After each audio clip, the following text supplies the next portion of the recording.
Here we were in the early stages of a pandemic, something that none of us had ever experienced in our collective lifetime. I knew we'd be back on our feet at some point, but in the interim, I still wanted to speak to audiences, but particularly to assistant principals. Knowing that my social media platform was large and was closely associated with my work, on the first Saturday in May 2020, I launched the virtual AP Leadership Academy. The intent was 18 weeks only, but as many of you know, we are years in with no ending in sight. We are now the AP and New Principals Academy, as many of the assistant principals from the original virtual AP Leadership Academy became principals. If you're new to the platform, welcome. If you're a leadership veteran, this platform continues to be relevant for veterans in principal leadership, assistant principal leadership, and aspiring school leaders. With that said, it's time for today's session.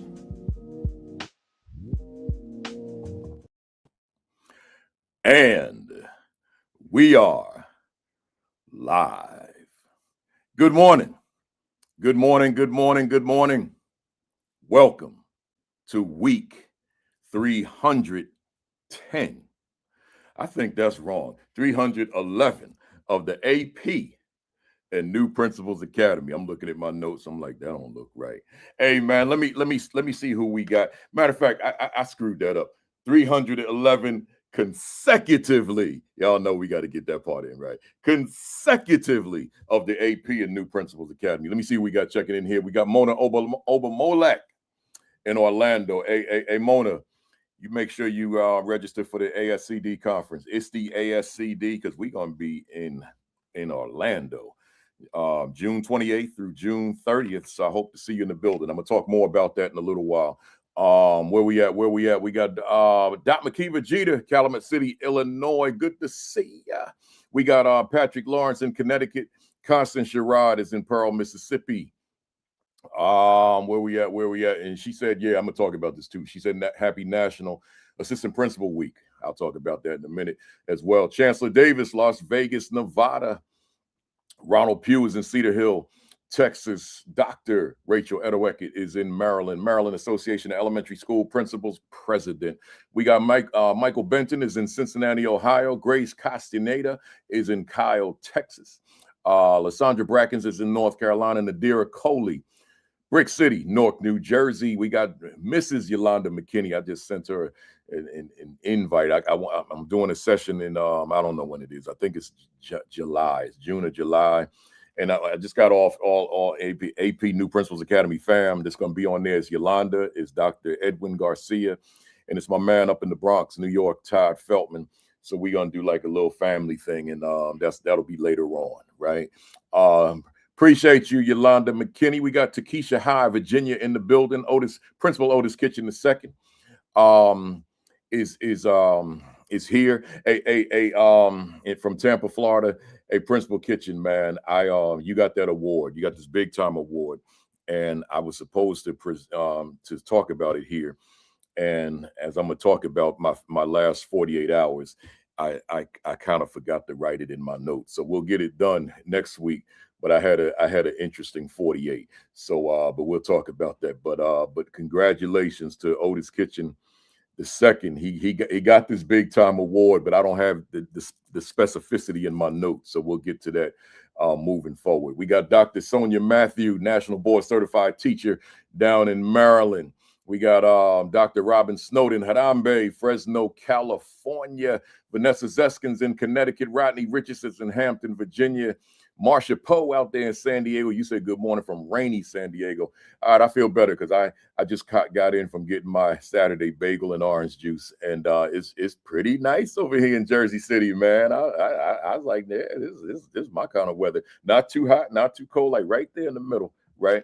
Good stuff. Fatima Nelson is in the building, Pennsylvania. Peter Finch, Superintendent Finch. Superintendent Finch should be meeting all the fam when he goes out on the road in different conferences and so forth. So he was with Dr. Kim Carter from Battle Creek, Michigan the other day. Michigan Superintendent of the Year sent me the pic. Good stuff, good stuff. Dr. Edwin Garcia that I just mentioned, he'll be on in July. I don't have the exact date in front of me, but with Todd Feltman and Yolanda McKinney, we're looking forward to a big session. Stacy Stacy Joy is in the building. Wait, no. Wait. Stacy Joseph. Stacy Joseph, Houston. She said, been rocking with you for 311. Man, that's big time. So, man, that's Stacy Houston Joseph. Is that Stacy Joy? No, it can't be. It's a different person because it says Houston. All right. Peter Finch, I see you. I'm getting ready to close it down, shut it down, y'all. Dr. Melissa Jones Chunu was just on with us recently. And make sure you go back and check that one out. Oh, there's Stacy Joy. Okay, so that's two different people. I see you, Joy Team Love. Yes, the YouTube names are a little bit different, so it throws me off sometimes. But yeah, I see you, Stacy Joy, out there in Los Angeles, California. Charlena Hattie is in Norfolk, Virginia. John Herricks is in Denton, Texas. 4 Arizona teachers in Phoenix. And where we at, James Wilburn is in Denton, Texas. There's Dr. Sheikah Houston in Chester, South Carolina. And speaking of Dr. Houston, let me just give you the quick rundown. 10 o'clock every Saturday morning is Sean Hurt. He's been with his son with AAU basketball tournaments for the past 2 weeks, but he'll be back next week. But he's at 10 o'clock, followed by Dr. Sheikah Houston, Dr. Tammy Taylor at 10:30 with Create and Educate. Yours truly at 11 o'clock. Super Saturday is what we call it. But then Josh Tovar and Dr. Madi Moreno are also part of the team. So therefore, we call the entirety the Fantastic Four. So Josh and Madi are on at 6 o'clock Eastern time, PGP podcast every Sunday, right? So make sure you lock us all in for our team, because that's what we are. We're a team. All right, I don't see my wife. Oh yes, I do. I'm scrolling like I kept scrolling. There she is, because I wanted to close it out with her. I see the queen of the castle, the castle. Kimberly Broughton Kafele is in the building. We got to hang out, man, for a couple of days, man. She got to listen to some of my alternative music, right? And we'll just kind of leave that right there. Hey, y'all, let me say to you formally now. Oh man, I said what I said about that alternative music. Greetings. Welcome to week 311 of the AP and New Principals Academy consecutively, right? Hey, y'all, I know my sequence is off, man. I threw myself way off. I can't seem to get myself back on script, right? But hey, y'all, man, I'm glad to see you. I got a question for you. The same question. How was your week, y'all? How was your week? Yeah. Y'all see my smile, man? I ain't going nowhere with it, man. How was your week? How was your week? Yeah, it's a lot going on. Shout out to the astronauts. That's something else that was big in the news. So shout out to the astronauts. Made it back safely in the ocean in San Diego, California. Shout out. I ain't getting into nothing else, y'all. Hey, y'all, what were your wins last week? Even those of you who were on spring break, I'm still going to ask you the same question. What were your wins, right? Jot them down. Put them in the chat.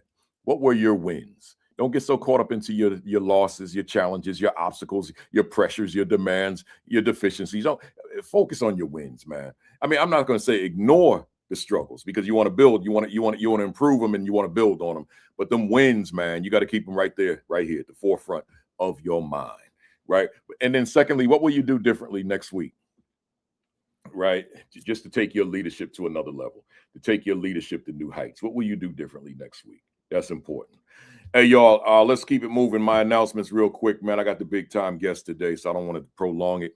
But shout out to Anne Arundel County School District. I was blessed to be there yesterday and speak to the Title I principals and math teachers, leadership team, I should say instructional coaches, math and language arts, and community partners and principals. We had a good morning. It was all morning, an opening keynote, and then 3 breakouts. Oh man, I don't typically grant 3 breakouts, right? But since they were only 45 minutes each, I said, all right. But I went over. They had to like stop me each one, like, you gotta, because the next group's coming in. Then when it was the third one, lunch was next. They said, look, these folks hungry. You can't keep going over. I said, all right. But yo, I got to give you this, man. It's not part of my script. I just got to give you this. I was talking to them folks on 3 hours sleep. Listen, Thursday night, I should have been en route to Anne Arundel, Maryland. But the Knicks were playing the Boston Celtics, man. And, I got all these partial season tickets. How do I not go to that game? Like, so I'm thinking, should I give it to my sons? Should I give it to my fam? Should I sell them? And then they said, Jason Tatum, he came back. I was like, how do you miss this? That's the arena where he tore his Achilles. He's coming back for the first time. I said, I gotta go to that game. But you got to speak at 8 o'clock the next morning. All right, we're gonna make that drive. So we went to the game, left the garden like 10:30, walked to the parking garage. I got on the road like 11, man. I got to we got to Maryland because we had to make a couple stops, gas and all that type of thing, coffee, right? We got there like, I don't know, 2:30 in the morning. I got all that coffee in me. I can't sleep. I'm wide awake. My eyes like, you know what I'm saying? So I got like 2.5 hours sleep, did all that. Then we were supposed to stay overnight, but I didn't want to do this broadcast in a hotel. I really didn't. I brought my camera, I bought my lights. I said to my wife, we gonna make this drive home. And we drive, and I got all this coffee in me, and I'm still tired, man. So I had to put on my alternative music, right? I can't tell you all about that, man. I want to, but I ain't gonna tell you. All I'm gonna say is, it's in that hip hop genre, man. But I can't tell you the artist, right? Not right now. Another time. But that artist kept me awake. I'm like, boom, boom, boom. My wife, I said to my wife when we got back, I said, okay, you need to detox. I said, you need to detox and decompress, right? And I said, I might need to as well. And then I went to bed like 10 o'clock, man. I'm well rested now. Remember last week I was a little tired? Not today, baby. All right, let's go, man. I got stuff to talk about. To the first timers, if this is in fact your first time, right? Then that welcome to you. But you missed 310 sessions, right? So go to the YouTube channel, AP New Principals Academy. Be a part of that 25,160 something subscribers. If I brought all 25,000 subscribers to the Knick game, I can only fit 20,000 in the arena. I know somebody gonna say I'm going to say something to you. Somebody gonna say that sounds a little weird. When I'm in the garden, right? Like right before they sing the national anthem. Right before, and you see all the people, right? It's always sold out. Every Knick game is sold out. My mind says, man, if all my subscribers were here, they all can't fit in here. 5,000 would have to be outside waiting. What a blessing, man. So hit that subscribe button and then hit the notification bell so that you're informed of when we go live, right? That's important, right? Hey, y'all, let's go. I didn't have it ready. You got your copy yet?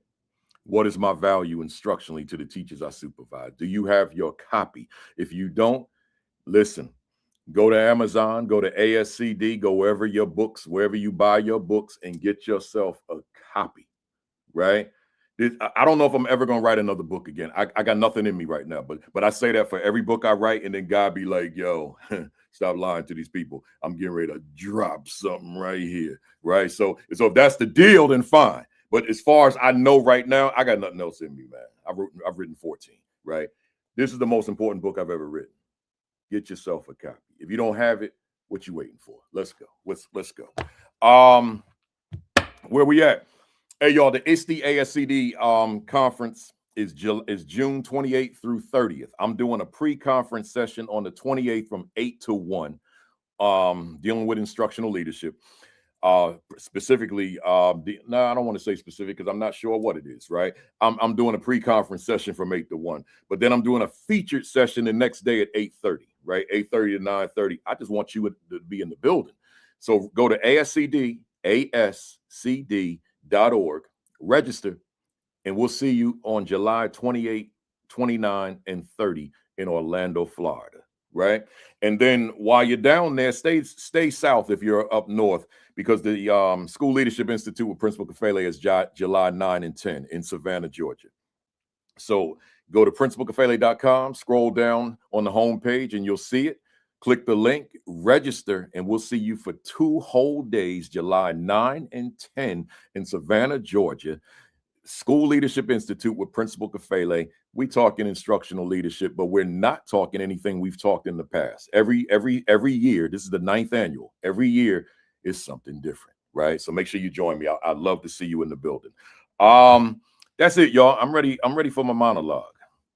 Ready for my monologue. My monologue topic, before I get to it, I want to kind of set it up for you. A lot of times someone will ask me, they'll say, Kafele, like who'd you look up to when you were on the come up as a principal? They'll ask me that as a speaker as well, but I want to keep it as a principal here. Who'd you look up to? Like, who is your go-to, right? Well, the person that I looked up to, I had not met him. I never met him prior to, and I didn't know him throughout my principalship, but I kept up with him. His name was Frank Mickens, known as Mick. He was the principal of Boys and Girls High School in Bedford-Stuyvesant, Brooklyn, New York City. He was known as the mayor of Fulton Street, which that's the street that the school is located. So I would follow him and keep, just look up to him. Social media wasn't a thing, but just, I was able to kind of gauge some of the things he was doing. He led a school of 4,000 students. 4,000. That's incredible. And I didn't, I've never wanted to lead a school of that many, because it just flies in the face of my philosophy. I got to know everybody in there. I can't know 4,000 students, right? So, but that was my guy. So let's fast forward. I'm into my principalship, but I'm not at the end yet. And there's a conference at Boys and Girls High School. So I'm one of the speakers. So he had been long time retired by then. This was in the early 2000s, and he was somewhat ill. He's deceased now. So I saw him sitting there, and I was hoping he would be there because it was in his old building. So when I saw him, I'm like, ooh, it's like when someone sees their favorite celebrity, their favorite athlete, or whatever it is, and you're like, ooh, there he is. Well, I was like, ooh, there's Mick, there's Frank Mickens. So I walked up to him and I said, Mr. Mickens, I just want to shake your hand. That's all. Right? Because I don't mess around with people who are famous and all that kind of stuff. I try not to impose on them. I just say, can I shake your hand, or can I give you a fist bump? And then I keep it moving. That's what I do. All these different celebrities I might see in an airport or a restaurant or something, I'm not gonna mess with them like that. I just want to fist bump you. I just want to shake your hand. So I walk up to Frank Mickens, and I said, Mr. Mickens, can I just shake your hand? So he smiled and he said, sure. He said, what's your name? I said, Baruti Kafele. He said, Baruti Kafele? That's you? He said, I've been following your work for years. I'm like, what? You've been following my work? Man. So he said, I listened to you on the radio, this station called Kiss FM back in the day, and talk show. I used to come on Sundays from time to time. What? So I'm saying that to build my monologue. He also had written this book. It's called My Way, and the subtitle, The Leadership Style of an Urban High School Principal. And he gave me a copy, didn't even charge me for it. And he wrote something which is going to be the basis of this monologue. He wrote in here, let me go to that autograph page. He said, to Principal Baruti, best wishes, Frank Mickens. And then he said, your work speaks for itself. You're my hero. Let me read that to you again. Your work speaks for itself. You're my hero. Here it is right here. There it is right there. My monologue, now that I've set it up today, your work speaks for itself. Once again, my monologue topic today, your work speaks for itself.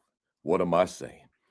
Hey, y'all, you might want to take some notes on this one. I promise not to be long because I got Dr. Abraham in the wings. So, but you might want to get the pen out for this one, right?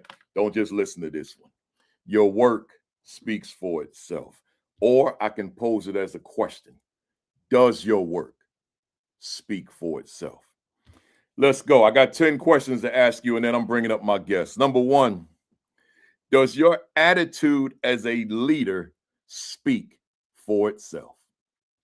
I promise, when I put this together earlier in the week, I say each of these questions is a whole freaking lecture, right? So let me grab myself and not turn it into that. Let me just ask the question one more time. Does your attitude as a leader speak for itself? No commentary. Let me keep going. Does your brand as a leader speak for itself? Y'all know I want to elaborate, but let's go. Number three, does the culture and climate of your school under your leadership speak for itself?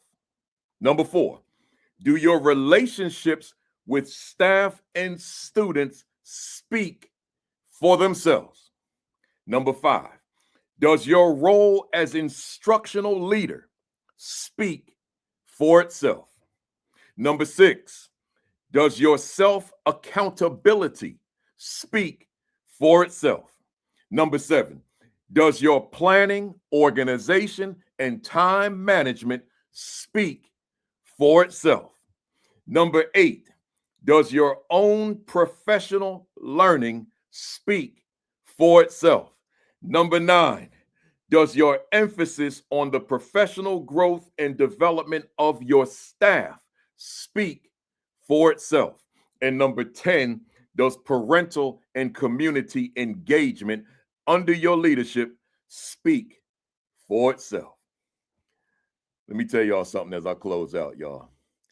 You know that every one of those questions is a whole keynote, breakout, workshop, AP New Principals Academy entire session. So what did God just drop in my spirit just now in real time?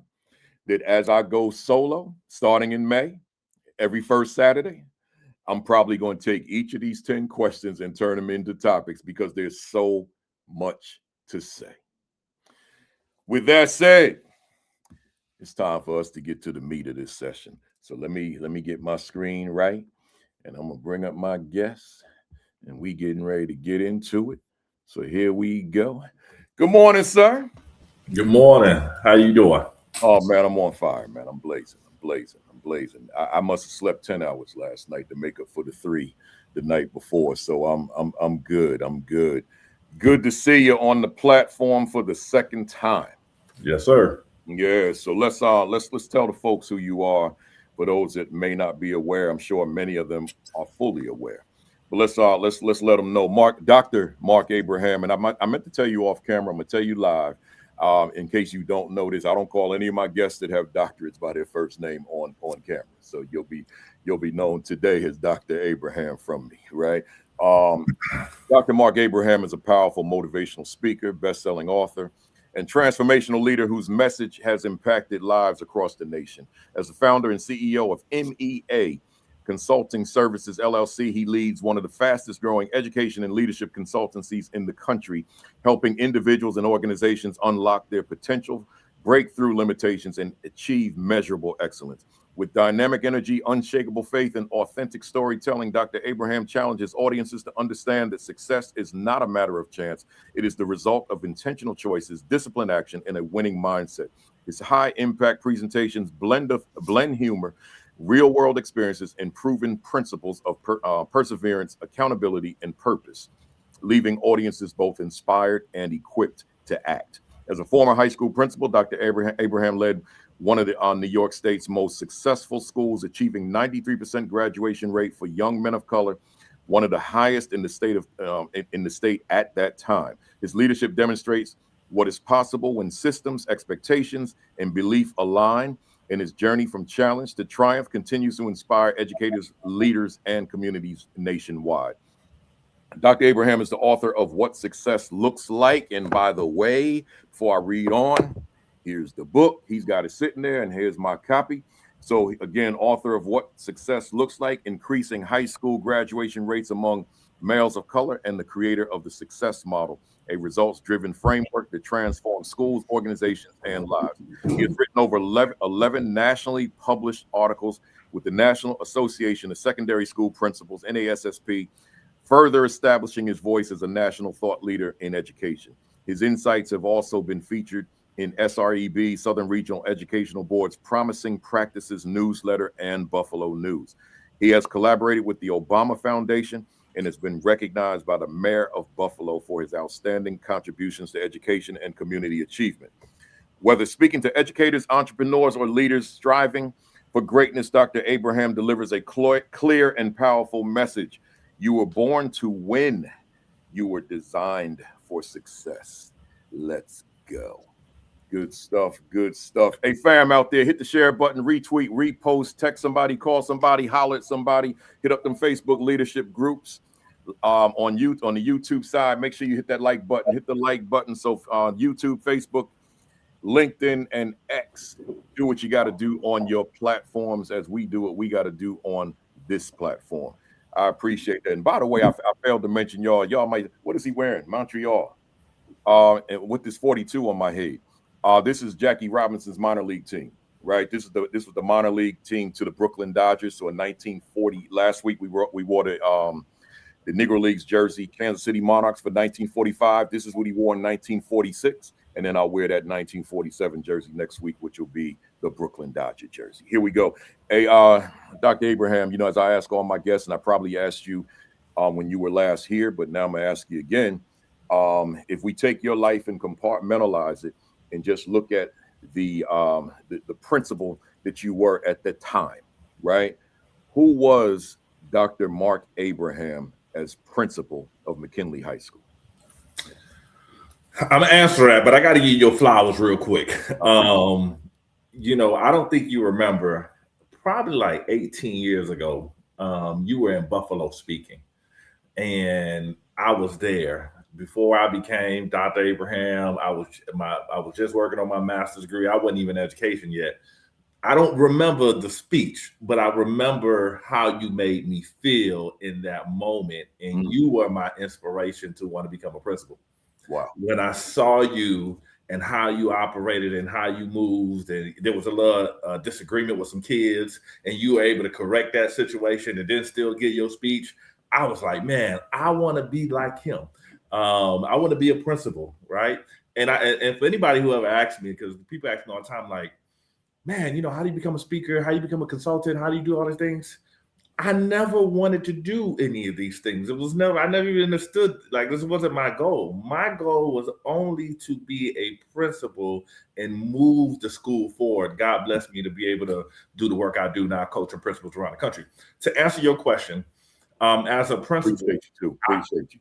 I was a on fire, passionate, focused individual, and that focus was purely, I want to see Black and brown children have success and win, marginalized students, because my background, I had friends. I got two friends, Ty and Steven, that I talk about all the time.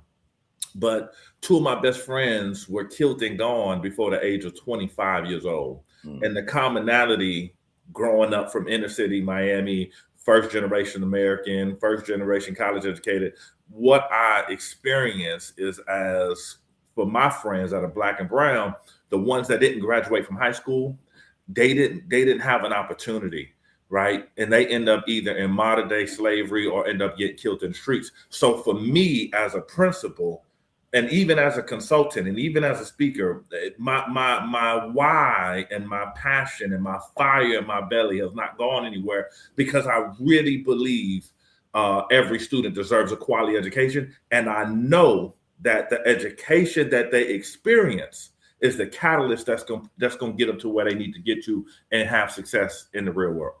Wow. The education that they experience is the catalyst. I believe that with every fiber of my being.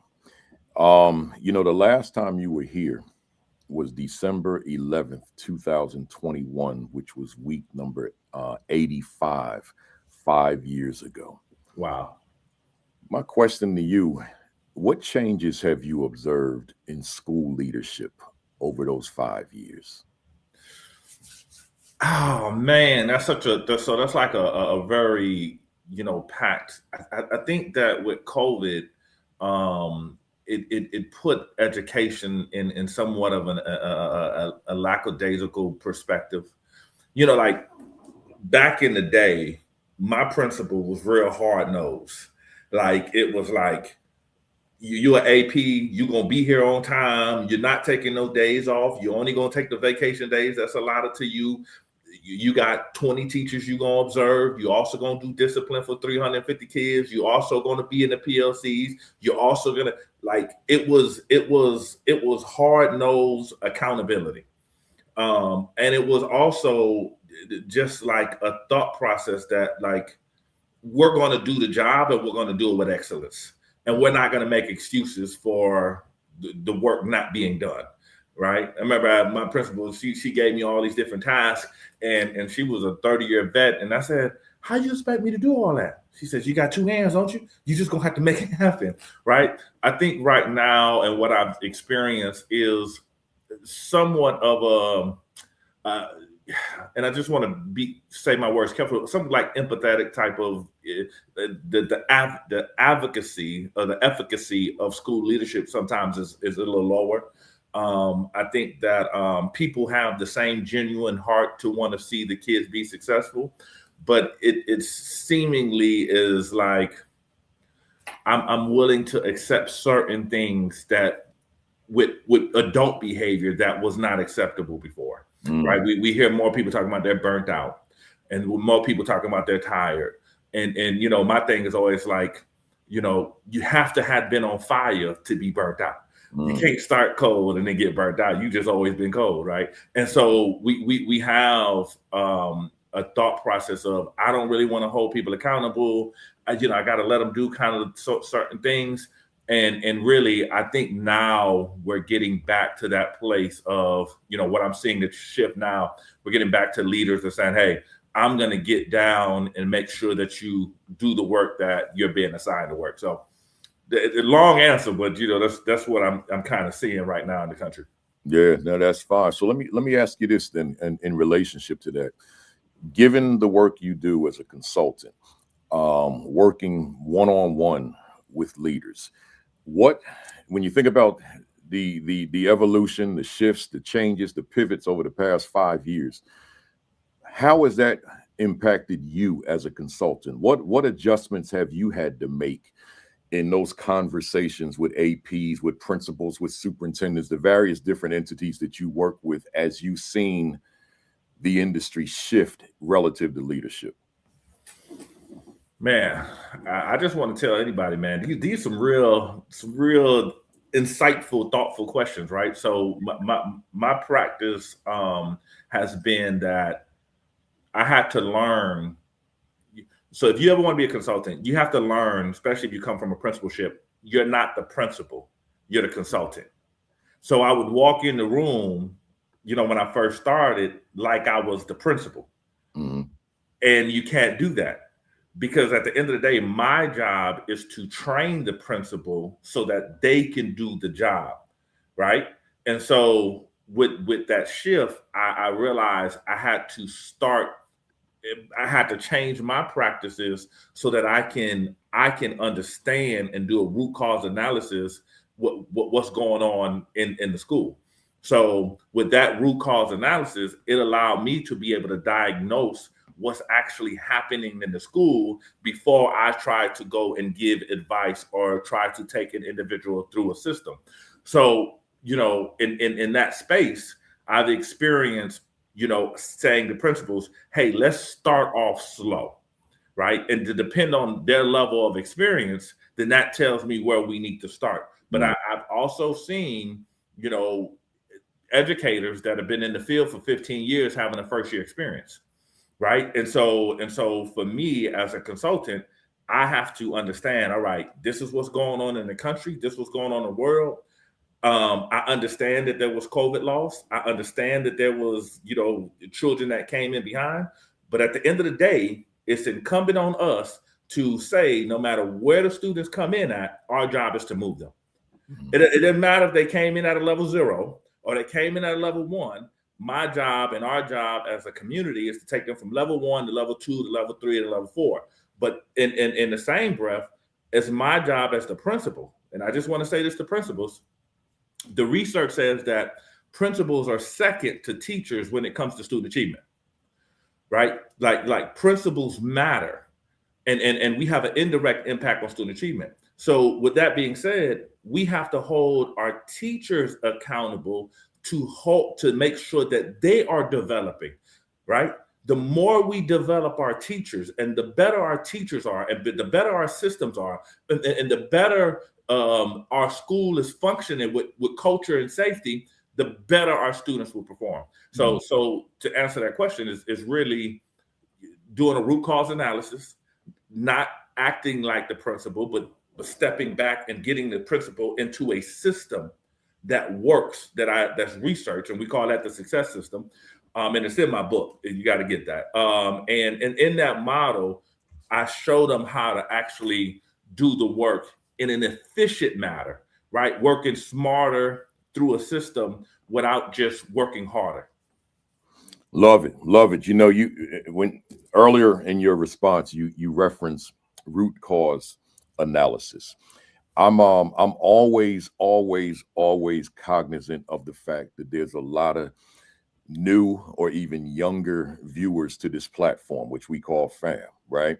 Mm-hmm. I want you to root cause analysis, break down what that means for that category of viewers. So in my model, I call it the success models. There's 10 steps. Number 1 is there's an overarching step, which is the culture of the building. I talk about the culture of the building, and I say it needs to be a culture of love. Somebody says, but sometimes when I have newer people, they hear culture of love, and really what they hear like a culture of low expectations. Can I just talk about that real quick? Yeah. So a culture of love is high expectations. It is the child came in and don't have a father, but I love you, so I'm still gonna hold you accountable. I'm gonna make sure as a principal that I'm going in and checking lesson plans, because I'm not gonna accept lesson plans from 1995. That's not culturally relevant. That's not up to the times of where they are right now. I'm not gonna shy away from courageous conversations. Some might be confrontational conversations. I'm not going to shy away from courageous conversations, because if I do that and I turn a blind eye to students not being successful, I become complicit to that failure in that building. So I assess the culture of the building. Do teachers stand at the door when we're not watching? Are teachers greeting kids? Well, because if the kids feel valued and welcome and loved, that makes them want to come here. So then I'm also assessing the data. Understand this, folks. Your culture and the intangible things, the qualitative data, what people say about the school, how they feel about the school, is impacting the quantitative data, which is the actual physical numbers. So when I go into a school, we do a root cause analysis, and I have my APs, teachers, and students fill out a survey. That survey says, well, how do they feel about the school? Is there high expectations? Is there a level of accountability? How do teachers and administrators track data? Do they understand and know their data with intimately? Right? And people say they know their data, but then you ask them about their data, they can only tell you things like, well, I know the graduation rate. Yeah, but what's the attendance rate? What's the attendance rate for your teachers and your students? What's the behavior rate? What's the percentage of students that are actually doing X, Y, Z, and that's causing them to be at the level 1, level 2, or level 3 in the behavior matrix? How are we setting realistic goals, right? What's the vision for the school? When I'm talking to leaders, one thing I always say is, Kafele, I do an exercise with principals all the time. I bring that whole cabinet in and I say, principal, I want you to write your vision down. I want you to write down the vision for the school, because a successful school, everybody should know the vision and the direction that the school is going in. If people don't know the direction and the vision of the school, a house divided can't stand. If somebody's going this way and somebody's going this way and somebody's going this way, the school won't be successful. So I have the principal write the vision down. I say, well, I want all your APs, deans, school counselors, I want them to write the vision down also. And then we collect notes. Oftentimes, 95% of the times, what I see is people are not on the same page and they don't understand the vision of the principal. So when we talk about a root cause analysis, my job is to go in and assess what's working right and what's not working right, so I can diagnose the problem so that we're working with efficiency. Because I don't want to come in there and waste your time. I want us to get to the answers so that your school can excel and your school can achieve. I'm going to say this, and this will be a recurring thing. Every school can be successful. Every principal could be successful. Every teacher could be successful with the right system, with the right tenacity, with the right, I'm never going to fail. Every kid deserves a high quality education with the right mindset. Every school can have success in these United States of America. Love it. Love it. You know, I gotta say to the fam real quick, I just got an alert because I noticed the numbers were decreasing. Facebook has some issues. I think they corrected it. I'm not sure, but I don't know how to get it to go back to Facebook. So if you're on Facebook now, which I don't think there's too many of you that are, and you're not, and there is an issue subsequent to this, just go to YouTube at AP New Principals Academy, go to LinkedIn at Principal Kafele, or go to X at Principal Kafele, one word. But I guess StreamYard went down in terms of their connection to Facebook, and the alert said that they couldn't stream to Facebook. I think now they can. No, now I got the alert again. It's still there. So again, if you're on Facebook and you lose us, just go to one of the other platforms and pick us back up. Right. All right. Those things, I've never experienced that, but stuff happens. I done broke Facebook. I know, right? I know. Yeah. Let me. I was fooling around with that, and let me just get myself back to where I am. So when you consider that the school leaders that you've worked with, give us an example of a leadership practice that you are particularly pleased with, that came out of the coaching that you engage in. You don't have to mention names or district or anything unless you want to, but just some kind of practice that you said, this went from here to here from the coaching that I was able to provide. Yeah, no, hey, listen, we're going to give some shout outs because everybody know I believe in celebrating people. Dr. Sandra Gonzalez out of Philadelphia, she moved her school 10 to 15 percentage points on the state assessment at her K through 8 school. And what happened was we started to look at the data and pay attention to the data. She's a veteran principal, but she had a lot of the things in place, but it was more culture as far as relationship building and not so much focused on the data. And once we made that little shift of her focusing on the data and really honing in, because what gets monitored gets done, we started to put teachers in position, started to look at, okay, what kids are on the cusp. We started to set goals, and we saw that school catapult. She got all these accolades, principal of the year. I wrote an article with her. She did phenomenal work. We also got Principal Anne Marie, who's now Supervisor Anne Marie. She, same thing. Veteran principal called me in to work with her, brought the whole team in, and I promise, this is what I promised the principals: 3 to 5% achievement points on state assessments, 5 to 7% increase on graduation. That's what I'm gonna promise you, because I'm not gonna say I'm gonna come in and do 20%, because I'm never gonna oversell and under deliver, right? But this principal, Anne Marie in New York City, said, nah, Doc, I hear what you're saying, but I want 15% increase. We did the same process, right? Gone through the same system. I did the root cause analysis, gave her the report, We started to look at the data. We started to set high realistic goals. We started to see where we're allocating resources. We went through the whole success model. Brother Kafele, her school jumped up 10, 15 points. She sent me the result. She got promoted, and now she's doing what I'm doing for principals nationally in New York City. So, you know, it's the coaching and having a person have you do the minutia that oftentimes leaders don't want to do. Right? Like we're business owners. I don't like doing my taxes. That's a chore, man. That's work. I gotta hire an accountant to track my spending, to track my travel, to track my everything. Right? It's the same thing with principals. Principals oftentimes want to take care of the big picture. Yeah. We want to build the relationship. We want to deal with the discipline. We want to do it all. But you have a person like myself that's gonna say, listen, let's pay attention to the small details. But because it's the small foxes that ruin the vine. It's the little things that we don't pay attention to that then disrupts our school. And data, oftentimes, you know, I say data is like, remember the movie Lion King? When they say Mufasa and the people say, boo, that's what people think when they hear data. They're like, oh, Lord, we know data. We don't want to do data no more. They shaking their boots. Data is the thing that we need to focus on. And so that's why step number one in my success model. And any principal I shout out, y'all doing good work.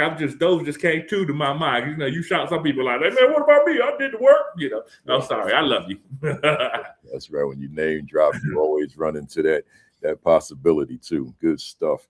You know, thinking about, you know, you walk into a school and we you know, I want to focus on the new principal in a minute, but this last one relative to you, you walk into a school and you know that there's some work that needs to be done relative to a principal in terms of just overall leadership. You see some areas that need attention, immediate attention. What is a specific area that you've walked in on and you, figuratively speaking, lost sleep over the current prevailing practice and knew that I needed to coach this leader to a whole different level, a whole higher level of effectiveness as a school leader? What is that practice that may have had you tossing and turning in your sleep? Man, oh my God. It's the now you could tease this out with me. It's the principal walk. It's the principal bravado. It's the when I remember I went to a school, Principal Kafele, and I got two stories, right? I went to the school and I went in the cafeteria. This is a big old school by 2,000 kids. I go in the cafeteria, boys picking up girls, they standing on tables, they walking around. And I looked at the principal and say, is this acceptable? Like, do you think our kids can't do better, that you're going to have such low expectations that you're not going to make sure that our kids are being successful and having discipline? And so that principal walk, that principal bravado when they walk around is important. You know, when you walk around as a principal, everybody should know that you're the principal because you are holding people accountable. You're loving them, but you're holding them accountable. You're building a relationship, but you're holding them accountable to do the work. So I think one of the things that I saw was, before we could talk about data, you have to walk your building and kids have to acquiesce, and everybody should know that you're there and start acting accordingly because you're walking the building. So I had to coach this individual on simply backbone and how do you walk your building so that folks will adjust their behavior accordingly. So that I don't know. So that's one of the areas. Yeah, no, that's it. And I'm multitasking. I'm trying to send people over to YouTube from Facebook, but yeah, it's I'm like you. You know, I can walk into a place and know that everything that I see that's wrong, if we could just tweak this particular aspect of this leadership, whether it be a leader or a leadership team, that is going to reverberate throughout the entire building, right? And that's the part that keeps me tossing and turning, you know, because there's so many nuance and dynamics to that in terms of how you approach this person while not distancing that person from us because this person is insulted by what we say, you know, all that kind of stuff, man. But yeah, I love it. Let's go ahead. Listen, and I'm a coach. I tell people, I'm gonna hug you and I'm gonna slap you. I'm gonna challenge you. I'm gonna hold you accountable. You didn't hire me to tell you that you're perfect. You hired me so that you can move your building and so that you can have achievement. But it's not going to, transformation does not feel good. Anything that you transform or develop is going to have aches and pains and discomfort. So as a coach, I love you enough to tell you that you're wrong and help you do what's necessary so that you can have success. So it is that dynamic of like, you might be crying sometimes, but I'm gonna give you a hug. But at the end of the day, I'm gonna hold you accountable to do the work. Well, what I'm trying to establish is that that's what you need to do for your teachers, and then that's what they need to do for the students. Yeah. So that's the work. Love it, love it. Hey, to the fam out there, I appreciate. I see, you know, I can see all the platforms. So I appreciate, like, mostly all of you went on over to YouTube. So I appreciate that. I just put a post on Facebook to let folks know to come on over to YouTube while Facebook tries to fix whatever that issue is.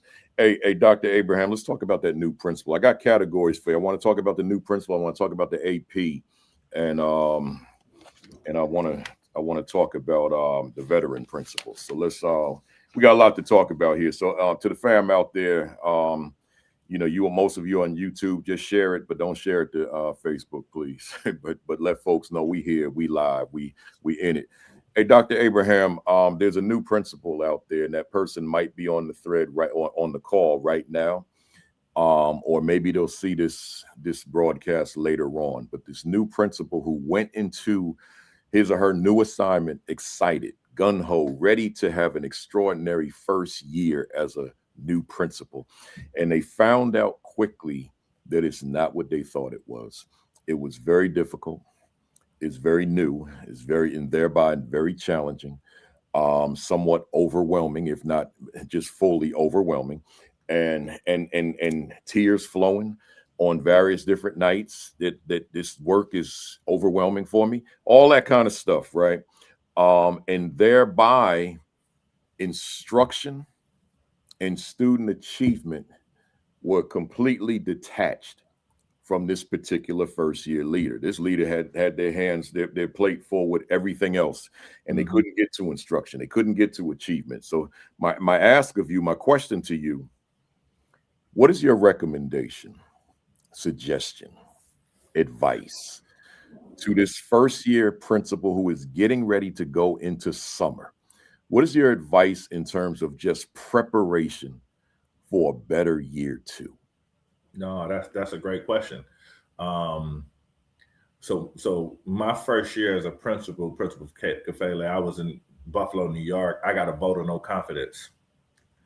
That joke hit me. It hit me like a ton of bricks. Yeah. Because you're trying to do the best you can. And most principals are doing the best that they can, right? They're trying. And this principal, that's a new principal. I would say going into the summer, lick your wounds, wipe your tears, because I also realize that hope is an ineffective strategy for change, that there needs to be a system that we put in place that can help you move forward. So number one, I would say start evaluating your data in 3 areas. Number one, what was your attendance rate for the school year that you just left out of? Number two, what was the behaviors that arise? What were the trends? Was it fighting in your school? Was it vaping? Was it skipping? What were the trends? And then I would say, look at your course passing data. In every teacher's class, what was the percentage of the kids passed the test? What was the percentage of kids that failed the test? In addition, what were the percentage of students that passed the DBA and failed the DBA, the district benchmark assessment, and how did they perform on a state assessment if you have that data? I would start looking at that data, and then I would then also talk about, and I could talk about this so succinctly because it's what we do in the summertime for principals, is I would say start the year off with a theme for the building. What's the thing that's going to keep us focused? What's the things that through whatever turmoil we go through, whatever tribulation we go through, this is the year of success. This is the year that every kid achieves. Have that vision for your building and hold on to that vision. I then would say also think about how people perform and where they're going to be placed next year in your building so that they can have higher success. Don't take it personal. Don't look at yourself and say, I'm a failure. Don't look at yourself and say, well, man, I just did so bad. Those emotions and those feelings do not help you at all. They do nothing for you. What you say is, I need to streamline my building. I need to look at my data. I need to set a theme. I need to start to see how my school is performing. And then those are the things that I'm going to press on, the ABCs. I call that the ABCs: attendance, behavior, course passing data. I'm going to look at these 3 areas, and that's what I'm going to say is going to be my focus for the next school year. And in that process, and I'm going to tell you what I did as a principal, got a vote of no confidence, was on the news so much I thought I was running for government. I said, dog, I'm the only principal in this doggone district. I can't be that bad. And so the thing was, I stayed on the system. After I wiped my tears and after I, had to explain to my family what was going on, I stayed the path and say, I'm going to push this data. I'm going to set high realistic goals, and I'm going to keep a theme at the forefront of everybody's mind and say, this is where we're going, and we're going to take that hill, hell or high water. So that's what I would tell a new principal. Sit back, look at their data, create a theme, and start letting that be the thing that is their priority. Your body, the body of the building, is going to go where the head goes. Your physical body goes where the head goes. If your head go right, your body go right. Your head go left, your body go left. If your head is down, you gonna go down. So you are the head of your organization. So always keep your head up, put a system in place and be strategic, and stay focused on the system and not the emotions that happen during the process of the school year. Woo! That's good stuff. I want to stay there because there was something you said within that just triggered another thought for me. You said, wipe away your tears, right? And I didn't miss that because those tears, they can be real and they can be sustained over a long period of time. And I don't mean that necessarily just literally, but figuratively, that this job has broken me, right? Oh, yeah. I don't want this anymore. Yeah. I'm content with being an AP or even going back into the classroom or counseling. Talk that new, because and the reason I'm putting so much emphasis on this is because of the volume of inboxes that I receive, and you may be receiving a lot of those inboxes as well from people who are in fact frustrated. Yeah. Right. And it doesn't have to necessarily be a rookie, it could be a veteran, right? But it's a new superintendent, right? Or the politics have shifted, whatever it is. So let's stay there on those wiping those tears. So let me be that person. Dr. Abraham, I'm on here this morning. I hear you this morning, but I am broken, right? I don't want this.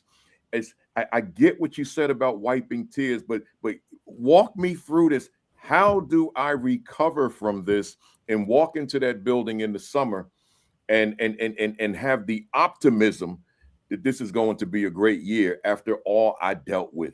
Parents, community, students, staff, central office. I got all this stuff that's just coming at me at the same time. What's your thoughts? My question will stay the same. Before you became an administrator, before you got an education, what was the reason that you decided to go get that master's? What was the reason you decided to go get that bachelor's? What was the reason you decided to sign that contract and become a teacher? What was the reason why you decided to become that dean of student or that assistant principal and that principal? What was the thing that drove you to get to that place? Because that pain that drove you to get there is the fountain of youth that keeps you there and keeps you striving. I told you what mine is. Mine is my homeboys got killed. Mine is my friends are no longer here. So no matter what pain I'm going to go through, I'm going to grit my teeth, tighten up my belt strap, and get to the other end because I believe and I know that if I do my job, I'm going to assist students for being successful. I'm going to make sure that I change the posterity for kids that look like me in the future. So to that principal that feels broken, my question is to you, what got you here? What drove you here? And if you have a strong enough why or a strong enough passion, you put that oxygen back on your face and let that give you life again. Put that back on your face and say, this is what's going to cause me to breathe so that I can get to the other side. Trouble don't last always. It won't always be like this, but you cannot sit in that place of discomfort and funk and have those negative thoughts, because those negative thoughts are going to drive you to failure. Change that thinking, that stinking thinking, to success thinking, and I promise you it's going to turn around. And I say this genuinely. I care about you. Let me tell you something, Principal Kafele. I was shout out to Dr. Anel Austin. My school, when I was a principal at McKinley High School, we were 10 schools out of the whole state of New York. When they got that Obama push for My Brother's Keeper, they went to my school and used my school as a model for the MBA program.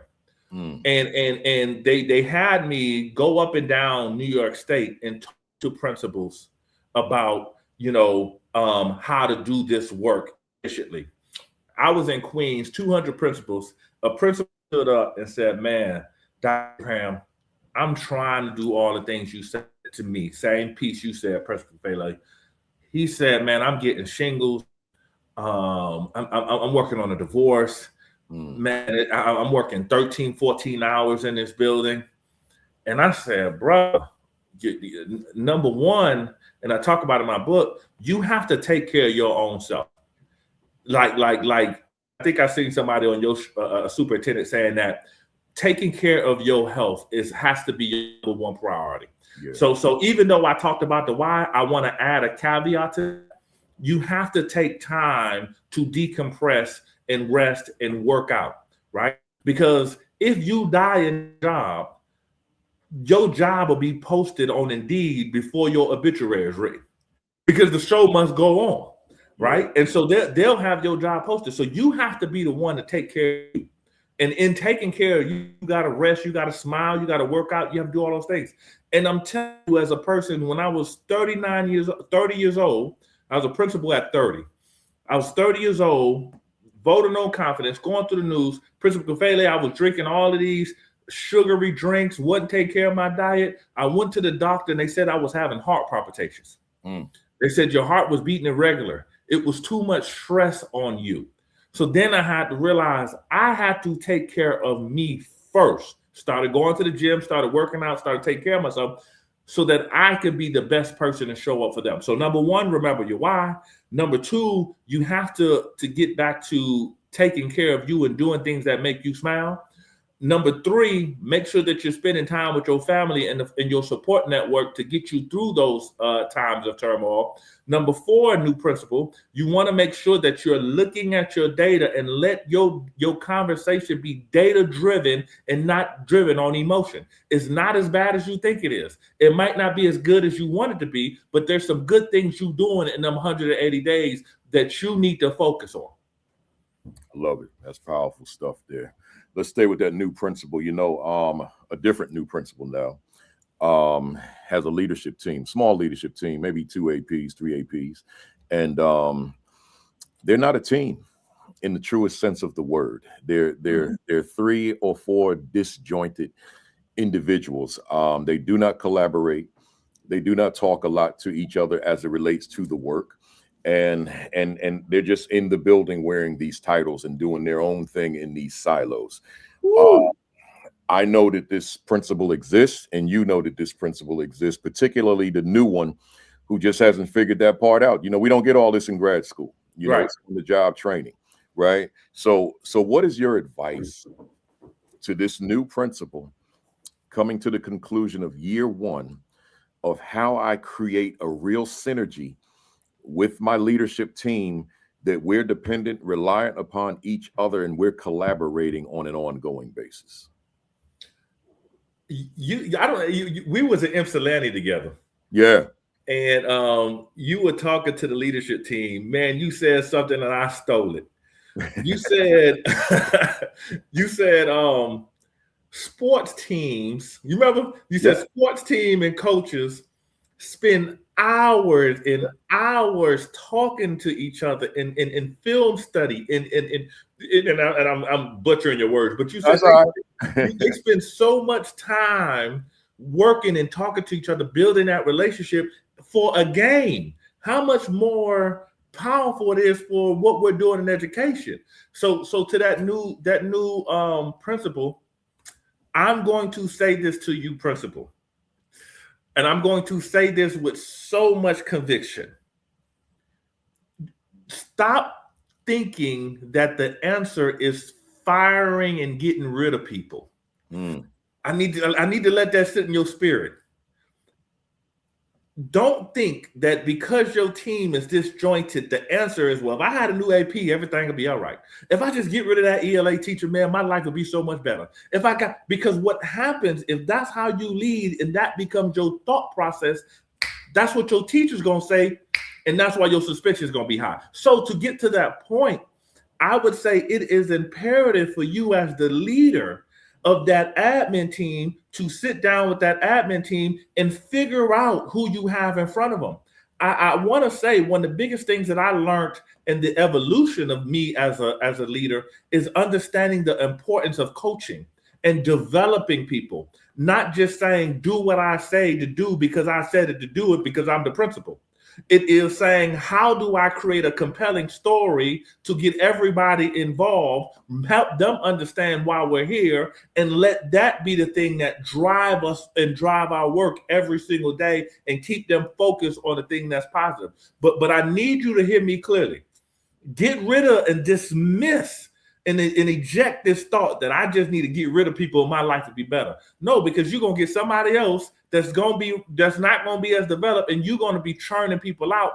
It is our job to develop our admin team so that they can develop their teachers that they're supervising, and that our teachers then develop our students so that our students can excel. It is principal indirect impact on student achievement is creating systems. So I would say to that disjointed team, principal, it is on you to bring them together. It is on you to figure out, hey, what makes you tick? Principal Kafele, why are you in education? What's your successes this year? What are you focusing on? Help me understand what data that you're tracking. Help me understand how you're coaching these teachers. Show me when the last time you look at lesson plans. Show me, are you looking at the grade books? Show me what your PLC is doing. You ain't got no time to be disjointed because I'm putting so much work on you. You're going to understand that excellence is my expectation.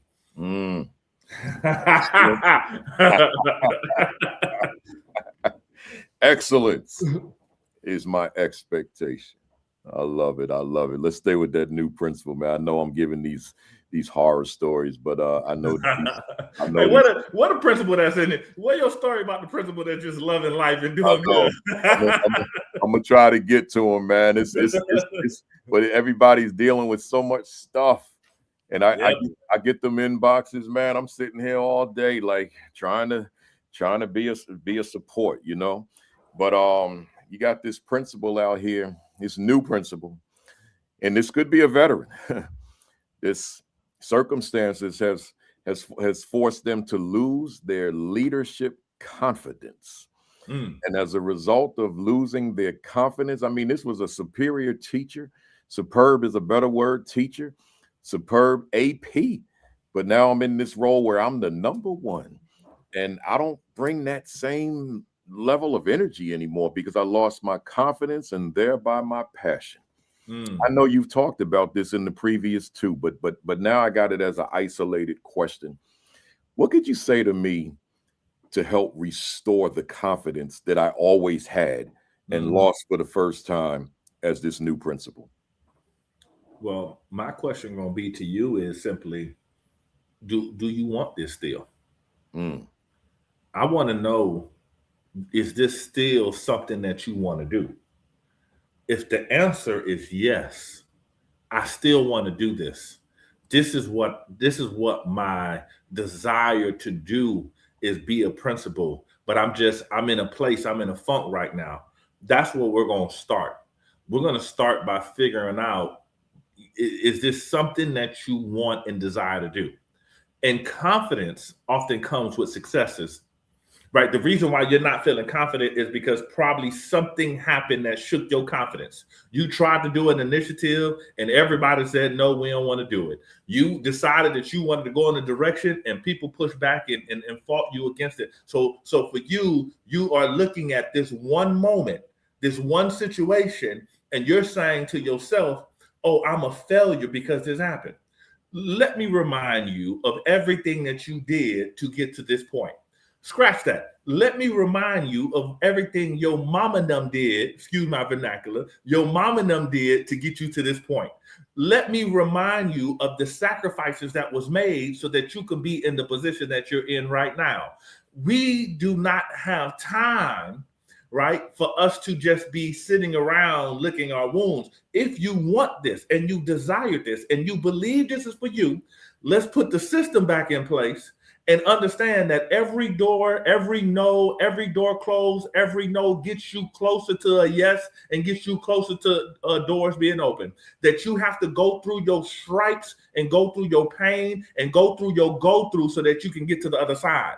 That is the key when I'm talking to a person who says they feel dejected or they feel rejected or they feel like, oh man, I don't want to go on. Do you want this? Yes or no? And if you want this, let's do the work so that you can get to the other side. Because I promise you, you're going to have successes. And we're going to start focusing on the things that you're doing well and handle the things that you're not doing well to get you to that point of success. Love it, love it, love it. Give me a second, man. I'm just directing folks to the YouTube channel. Give me a sec. Give me a hot second. No worries. We almost there. Here we go. I had to put a live. We working. Yeah, I'm multitasking today. I see you. I see you on your phone. Look, man, get off the phone. I'm joking. No, we here. Go to YouTube. We here live. Let's go. Let's talk about the veteran principal. You know, Dr. Abraham, one thing that I've known of your work for a very long time is that you are a systems person. Systems is it for me, and you correct me if I'm wrong, but the word systems is your word. Mm-hmm. You know, when I think of you, you know, in terms of, you know, I have a branding type of mind. I apply brands to people. This is just weird things I do. And when I think of you, the word systems is my word that I've affixed to you. You're a systems guy. You talk systems, you post systems. This is what you do. And then when you sent me the talking points, the common thread of all of them was the word systems. Right. I said, there it is. So I want to share this, fam out there. I want you to hear this. I took these 3 quotes from Dr. Abraham, and I wanted to share all 3 with you, and then I want to ask him a question about it. He said, first, I have never seen a school where it is impossible to increase student achievement. There's not one school in this country that won't improve when strong systems are implemented with fidelity. That was number 1. Number 2, I believe over-reliance on suspension undermines student success, and schools must build systems that address behavior while keeping students engaged in learning. And then thirdly, you said, I'm driven by helping leadership teams achieve outcomes that they once thought were impossible by building systems, executing with discipline, and holding everyone accountable to results. So that word systems popped up 3 times. So here's what I want you to do. Break down, and I'm, you know, always thinking about that AP, that aspiring administrator, that new principal, and even the veteran that's kind of gotten away from things. Break down, what do you mean by systems? Why do they matter? And give us an example of an efficient system relative to instructional leadership. Oh, that's great. So I was in Columbus, Georgia, and I'm working with a principal, Dr. Saray Hendricks, shout out to her. And she taught me a word. She said that there's something called lucky schools. And a lucky school is a school that has success, but they can't pinpoint how they got that success. A successful school is a school that has success, but they can attribute their success to the system that they put in place that created that success. And so for me, everything that we do is attributed to a system. Even when we eat food, we have the digestive system.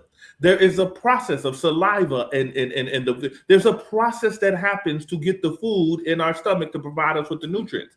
I played football a long time. And when you look at a professional athlete and you look at somebody who's excellent at what they do, it is not them freestyling. It's not like, oh man, that person's just so lucky. No, this person is practiced and they have forged themselves to be concrete in the thing that they are practicing in. Right? It's like our behaviors we do what we become concrete in the thing that we do every single day. So to answer your question, a system is simply a way of doing things that is intentional, that is involving multiple layers and multiple individuals with a focus at the end of it. So case in point, I tell people, I don't want you to have an individual act. I want you to have a system. Well, individual act is someone who's just doing it by themselves.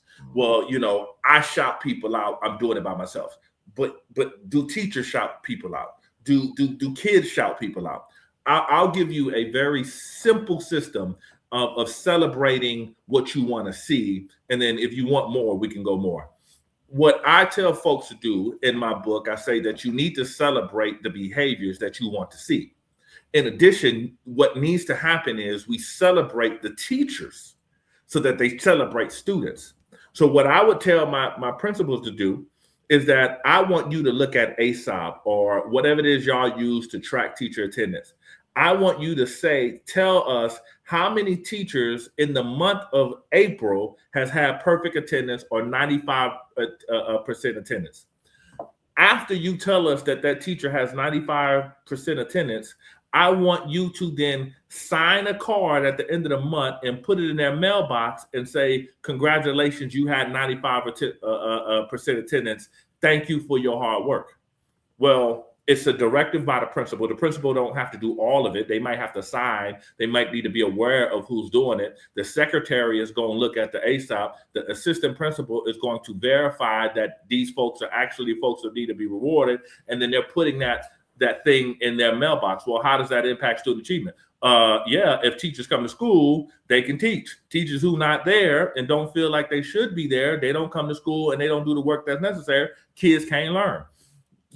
So that's something that directly impacts student achievement. So as an instructional leader, I want us to understand that instructional leader is not just a term we throw out and use it haphazardly, like, oh yeah, I'm an instructional leader because I know instruction. No, instructional leadership is a theoretical framework that have tenets that are aligned with that framework that says instruction needs to be a priority, needs to be focused. We need to have professional development for our teachers. There's tenets that align to this that creates a system of instructional leadership, not just an individual act. I hope I said it in a way that's clear. Talk to me if I didn't. I will break it down a little bit further. But a system is simply a way of doing things where multiple people understand what they have to do. Multiple people are involved in this, and it's multi-layered, and it's not just dependent on one person. If the principal if the principal gets sick for 2 weeks, this attendance thing should still happen even when the principal is not there. Absolutely. You see, I'm still multitasking. Nah, I see. No worries. But I'm listening. No worries. I keep going. No, I'm good. So the bottom line, let's just recap on that to the newbies out there, but not confined to the newbies, and certainly the APs out there, which we're getting ready to talk to you all in a minute too. Your systems. I love the analogy of one person that you shared versus a system of a complex system of individuals working collaboratively relative to their roles, as opposed to one person trying to be that person. That system matters. And quite frankly, in my years as a principal, that word did not exist. Like think about the word equity, for example. Equity was a word that came in vogue once I left my principalship. Mm, In terms of what it meant, I felt like it embodied who I was as a right. teacher and a leader, but I didn't have a word to affix to it. The word systems is something that, there may have been people that used it, but in terms of it being part of our lexicon, not in my years. Much later, throughout my years as a speaker consultant, then here comes this word systems. And and I paid a lot of attention to it, right? And particularly coming from you, to be quite frank with you. Right. Thanks. So yeah. So fam out there, you got to hold up that mirror to your leadership and ask yourself, do we have systems in place with virtually everything we do in that building? Right. Right? Everything. Let me say this to you. Like, I listened to Sheikah and Tammy this morning, Dr. Sheikah Houston, Dr. Tammy Taylor. I listen to them every Saturday morning. And they were talking about the people who are on the outside when the cars drive up, right? And do you have the right people outside to greet students as they get out of their parents or whomever's cars? That's a system, y'all. Right. Something as simple as just driving up and dropping off your youngster. That's a system. And do you have the right system in place in terms of when a youngster arrives at school in the morning, Right. whether it be them walking into the walking or riding? It matters. Everything is reduced to a system. And let me and can I say this? Yeah. For my new principals, you're a basketball guy, and I'm a football guy. I like basketball a little bit. In football, we got something where they say this person is playing hero ball. Yeah. Where they try to, I live in Buffalo, New York. They say Josh Allen tries to play hero ball when the pressure hits. It's the one guy dismissing wide receivers, tight ends, running backs, dismissing everything to say, I'm just going to take this ball and I'm going to make something happen. It doesn't yield to success. Right. See, as a principal, let me tell you one of the most ridiculous things I hear from principals say. If I don't do it, it can't get done the right way. I know you lying. I know you lying. That's not what it's absurd, because here's the thing. It is your job to delegate, to make sure that you're holding people accountable to do the job at a level of excellence and efficiency so that the work can be done. I wrote an article, Time versus Focus. We do not have unlimited amount of time, but we can have an abundance of focus. What's the difference? The time is I got to physically be there. The focus is I'm putting people in position to do what I have them do, to the assignment that I want to see happen, while I can focus on what I need to do as a principal. Does that make sense? Yep. I'm putting this person in place. So even though I'm not there physically, my focus is instruction at all times. I can't show up to every PLC. I can't show up to every common planning time. But I need to make sure that there's a system that people are showing up for PLC, and people are showing up for classroom walkthroughs, and people are showing up to do it with my eyes. Because when they see my instructional coach, they see my assistant principal, they see me. They see the principal, because they're operating from my lens. It's staying on the balcony versus always trying to be on the dance floor. And as principals, you need to stay on that balcony to get people to where they need to be so that they can create the success they need to, that the school can thrive.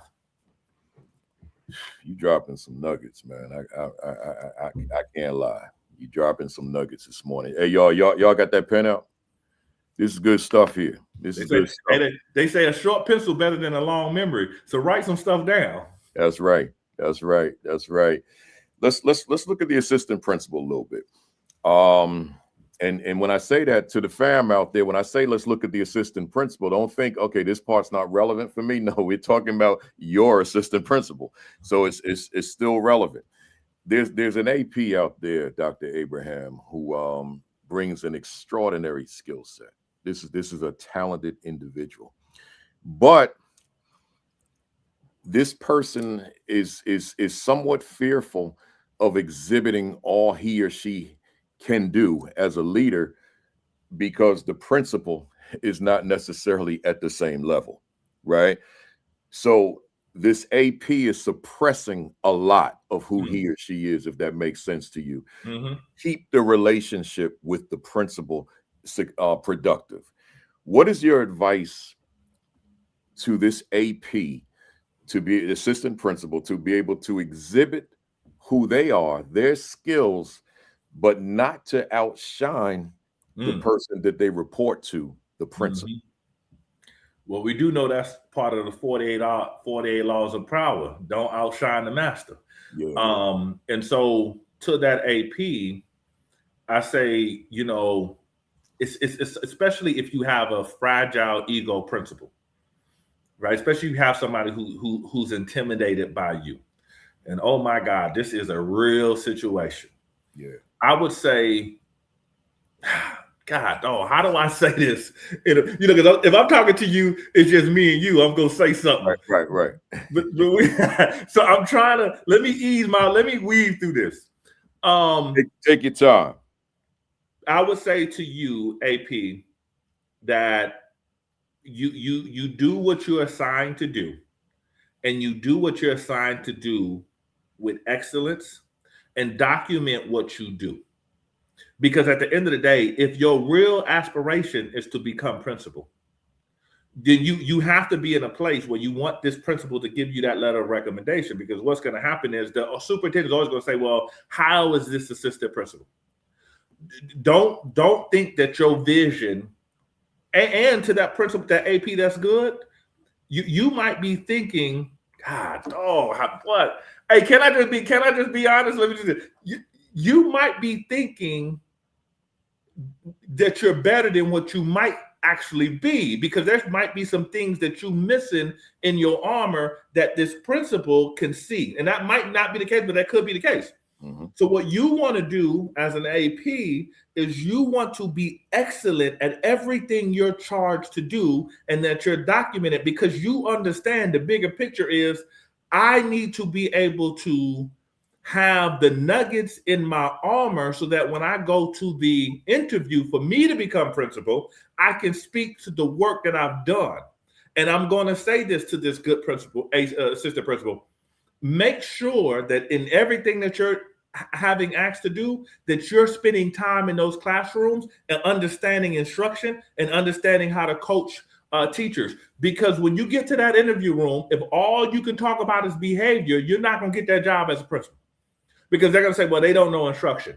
So it's going to be important for you to say, I need to go into that classroom to get the understanding of instruction, and I got to start working with those teachers and coaching them in a way so that I have that in my armor to be successful when I go to that next level. Here's also, do not get into an ego match with your principal. That's never going to work for you, because they're the one that's doing your observation. Let's just keep it real. You got kids, you got a family, you got mortgages, you got all these things. You need your job. So getting into that ego match with them is never going to be advantageous for you. Yeah. Do what you need to do in excellence, document it, and understand, if I was the principal, how would I scale this practice? When I was an AP, I had the 12th grade discipline. I had to do everything for graduation. I had the history department. I had all the discipline, and I had also all the culture in the area that I served.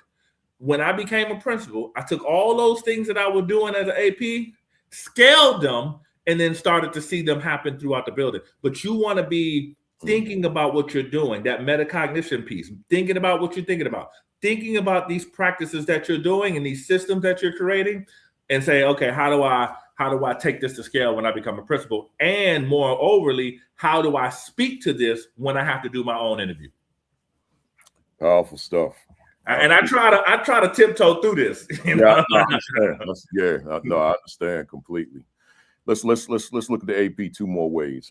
There's an AP out there who feels ready for the principalship, right, but doesn't know or just has concerns about, how do I get noticed by central office, particularly the superintendent? They don't see me. right? The only one that really sees me is the principal, but the principal is not the primary decision maker as to whether or not I become a principal. What is your advice to an assistant principal out there that feels that I need more eyes on me than just my principal as I'm trying to make this transition from AP to principal? What are your thoughts? Man, you said it earlier. Let your work speak for yourself. The monologue, yeah. Like because here's the thing. Here's I just want to be honest. I had a superintendent. She's superintendent now in Hampton, Dr. Fatima Morel. Shout out to her. She's one of my first principals when I was coming through the ranks. And she said something so powerful. And I don't know your religious belief, who I was watching this. She says, God puts people in positions of leadership. If you're faithful on the things that you need to be doing, understand that there's somebody bigger watching you than those folks that are around you. You have to be excellent in what you do. I started off the conversation saying I didn't know nothing about being a national speaker, internationally published, consultant, blah, blah, blah. I knew nothing about that. All I knew in every position, from counselor to dean to assistant principal to principal, all I ever knew was that I was going to be perfect and I was going to be competitive and you weren't going to be better than me. When you have that mentality that I'm going to be the best AP in this building, I'm going to be the best AP in this doggone district. Heck, I'm going to be the best AP in the state, and I'm going to outwork everybody, and I'm going to give effort, and I'm going to be excellent, and I'm going to push myself, and I'm going to follow the directives of my leader. I promise you, people are watching, because I would say there's not a lot of good. You might think, oh man, there's a lot of good talent out there. There's a lot, not that much good talent out there. There's not people who say I'm hungry and I have an insatiable desire to win and I want to make sure that my kids are successful, and that there's not a lot of people who come with that type of energy. So if you're one of them people who say, well, I want to be a principal right now, pump your brakes. It's coming. Do what you need to do and be excellent at what you do, and your work, your gift, your work will make room for you. But spend time on the work and being excellent at the work. Wow. Good stuff. I got one more with the AP. There's an assistant principal out there who has a bad relationship with the principal. Right? This is real stuff. This is my inbox. Yeah, that's real. These are real stuff. These are real examples. Yeah, they're not on a team. They're not a team at all. They're just two administrators in the building.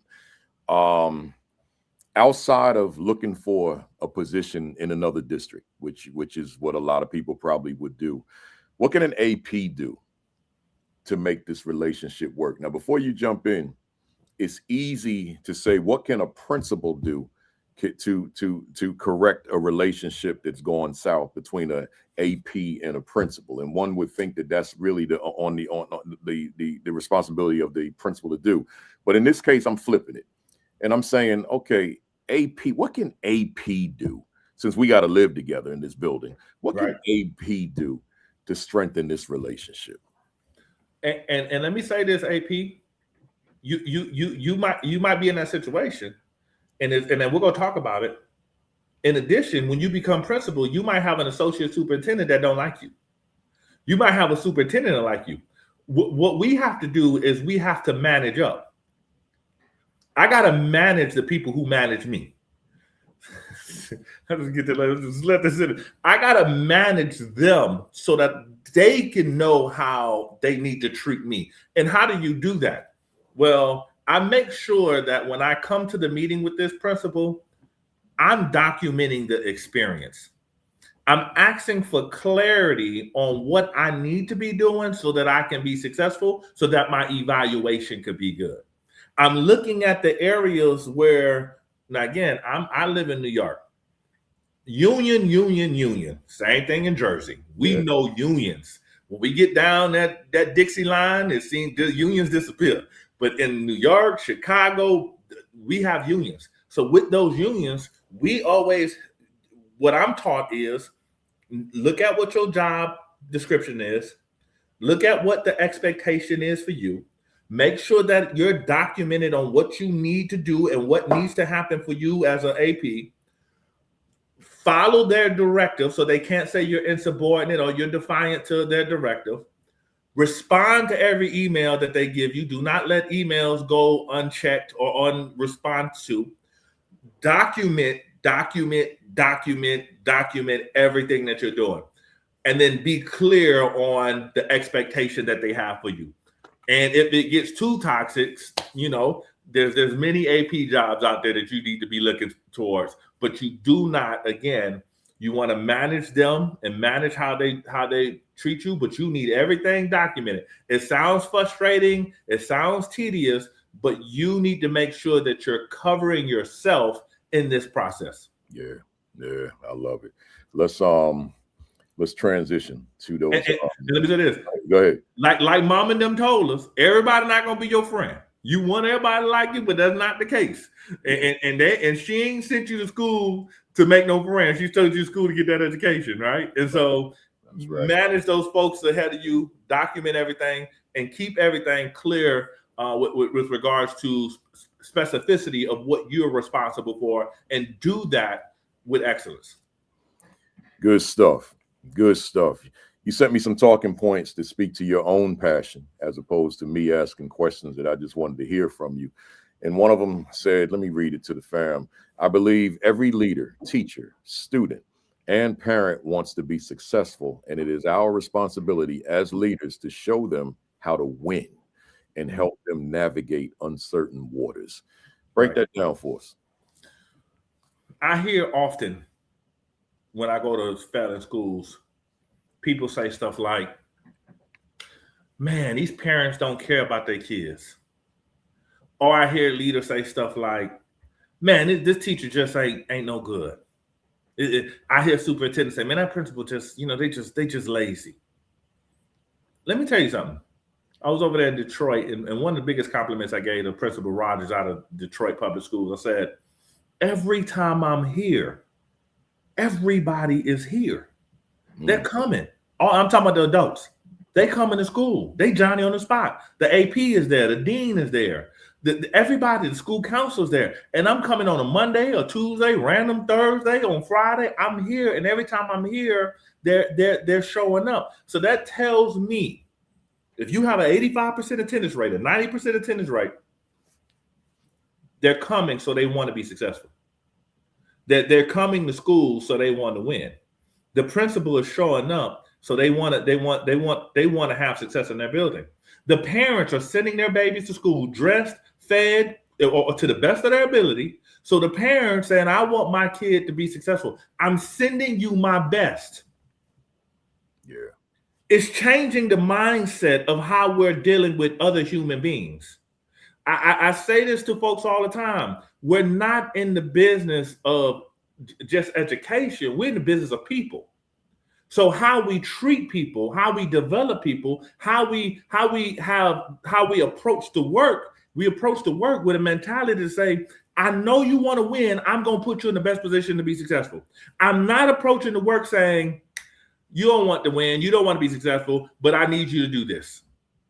Because if you approach it with that spirit, you're always going to be limited in how you're going to work with them. Does that mean, like if I'm approaching the folks thinking that you're a failure or thinking that you don't want it, I'm going to approach you as such. But when I approach you saying, I know you want to do better, I'm going to show you how to get there, that's a different paradigm and philosophy that I'm approaching to work with. And then that gets more people to develop and get better.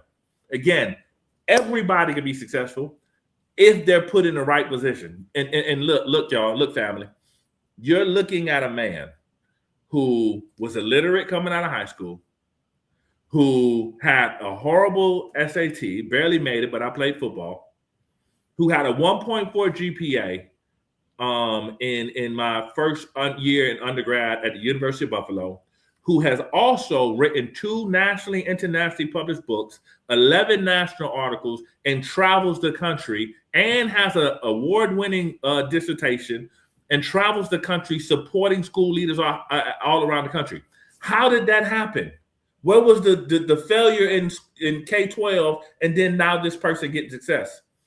It was someone who started to say, I believe in you academically, but I'm going to hold you accountable to do the work, to go to study hall, to be where you're supposed to be. And that created success within me. I didn't want to be feeling like the dumb kid. I didn't want to feel like the person who was illiterate and couldn't read sentences and couldn't write. That's not a good feeling. I wanted to feel like the smart person, but I needed an adult that believed in me to say, yeah, you can. So let's stay there. So you have the adult that believes in you, but my question to you for the fam out here is, how did you receive that? Because based on the way you described that, I don't know, it's not my perception anyway, that you were in a position to receive from someone who's telling you you believe in them. What was it about you that shifted that you could receive that and now thereby build what you have built over the years? Man, that is a very introspective question, Principal Kafele, because you're not talking this way. You're talking, how did I receive that? Right. Man, I think the number one piece was the consequence. Like, so I was playing Division I football. And shout out to Turner Gill. And I'm sorry, I done name dropped so many names. Shout out to Turner Gill. He said, if you're not in class and you're not there, your whole unit is gonna have to wake up at 4 a.m. and do all type of hellish, devilish stuff. They do bear crawls, just nonsense that they'll make you do. So me not wanting that consequence, I showed up to school, but I would avoid classes. I remember there was a teacher who said, listen, you can do this, but here's your areas of struggle and your areas of problems. And them saying that to me and then showing me and said, well, you got to go to tutoring, you got to go to study hall, you have to do these things so that you can stay on scholarship. It put me in a place where I had to lose my ego and become vulnerable. And really, you can't heal what you won't reveal. I had to tell people I couldn't read. I had to tell people that I couldn't write. I struggled with that because I'm this big Division I football player and I'm struggling with literacy issues. I'm struggling in how I articulate myself. I'm having an issue because everything I speak is Ebonics. So the vulnerability for me was saying, I want this, and I'm afraid of the consequence, which is failing. So I want the help so that I can be successful. But that's the same thing for principals I coach, Principal Kafele. It takes a very courageous individual to say, Dr. Abraham, listen, my school is not being successful. I know I need some things I need to do for me as a leader so that my school can win. I need you to come in and help me. That's a vulnerable state for a leader who has 2 masters and oftentimes a doctorate degree to come to me as an expert in school improvement to say, I need the help. But because I sat in their seat, I don't come in with judgment. I come in with love. I don't come in with condemnation. I come in with grace. Because the way I lead leaders to say, I believe in you. We were talking about the difference between speaking and consulting earlier. The reason why I love this consulting work is because I get to roll my sleeves up and say, listen, yeah, you at this place right now, but I promise you, after this 1.5 years of work or 2 years, your school is going to be completely improved. And to this date, Principal Kafele, I've been doing this for 6 years. I've been in Anchorage, Alaska, Utah, all over this doggone country. Every school principal that I work with that follows the success model has seen success 100% of the time. It works. That's good stuff. Good stuff. The success model, y'all. Your assistant had put contact information up. We're going to get to that, but she put it on the Facebook side. So she's still on, which I think she is. Could you put that on the YouTube side since everybody has shifted over to YouTube because Facebook is down, right? As far as streaming, you know, the site probably works, but as far as streaming, you know, with everything you said in that previous talking point, it spilled right into this third one. Some of it didn't fit, so I'm gonna have to read it from my notes, but let me read what's on the screen. You said I'm deeply committed to literacy. and to advocating for marginalized students who often don't have a voice, because far too many, especially Black students, are graduating without reading on grade level, and that must change. So with that focus on literacy, is that because is it, at least in part because of the challenges that you had, and it just gave you that fire in terms of the work you do now? Go ahead and elaborate on that. Yeah, man. Listen, I remember, and I talk about it in my book, I remember getting my first ELA paperback, you know, and I stayed up all night trying to write this 1-page paper for ELA 101. I got the paperback, Principal Kafele, and it had so much red. I said, oh, this is good. This is the blood of Jesus. I'm a church man. No, they killed my paper. The lady was like, you spelled the D-A. You spelled what? W-A-T. And I did an all-nighter for this. I went back to my room and I remember me crying because I felt so inadequate. I actually felt like, dog, man, they tricked me, man. Because how did I get to this point where I had a 3.0 in high school and got all the way through, and now I'm at this college in New York and I can't even do a doggone paper? I'm crying. Lord, please show me how to do this. I promise you I'll do right. Man, I started reading the Bible.